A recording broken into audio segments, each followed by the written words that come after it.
एक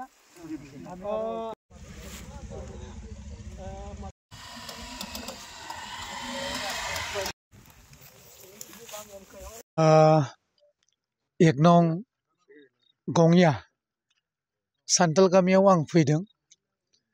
बेयाव गामि ओनसोलनि रायजो राजाजों आं रायज्लायफैदों।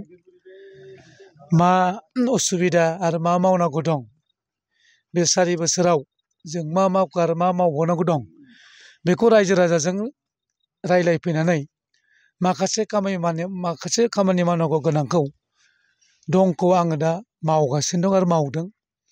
दा नोंखायनो बे कयेक दिनाव समस्ति गामि गामि आं हाबबाय थादों आरो बिदिनो अबावबा दरखारि दं बेफोरखौ आं निजे मावबाय थादों।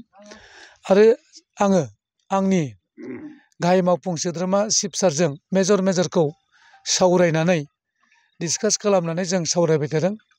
दा नोंखायनो खोब मोजां, रायजो राजाफ्रा बुंदों जे इउपिपिएल सरकार फैनाय लोगो लोगो EM MLA मिनिस्टार गामि गामि हाबो। थांनाय गोलाव सम खुनु EM आरो MLA फैफेरामोन जोंनि गामिफ्राव, आरो बिदि रायज्लायफेरामोन। मा मोनदों मा मोनाखै, मा मावनांगौ दङ। दा गामि ओनसोलाव लामा थिग थानांगौ आरो बान्दोफोर थिग थानांगौ, दैनि बेबस्थाफ्रा थिग मोननांगौ, अब्ला गामि ओनसोलनि रायजो राजाया साबखाङो आरो राङारि बिथिङावबो बा आबादारि बिथिङाव बिथांमोना मोनसे सांग्रां जायो।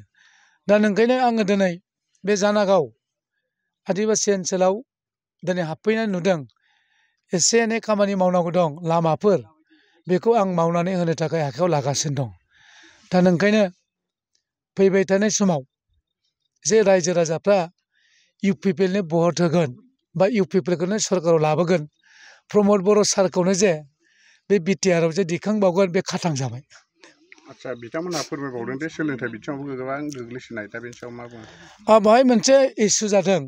बिथांमोनाव थांनाय गोलाव सम 988 LP स्कुला बर्ड मिडियाममोन बाव, नाथायबा नैबे कयेक दिनाव आङो दा बिअजोंबो रायज्लायदों, बिअ बिथांखौ आं खावलायदों बाव इमिडियेटलि एसामिस टिचार हरनांगौ।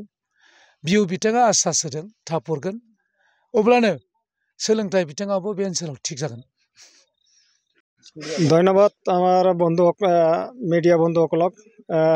আমি আজি আমাৰ EM ছাৰ অহাত আমি বহুত ৰাজ্যবিলাকে আনন্দিত, কিয়নো আমাৰ ইমানখিনি MLA EM বা MP বিলাক যিমান জিতি গৈছে আমাৰ এই অঞ্চলত আহি পোৱা নাছিলে।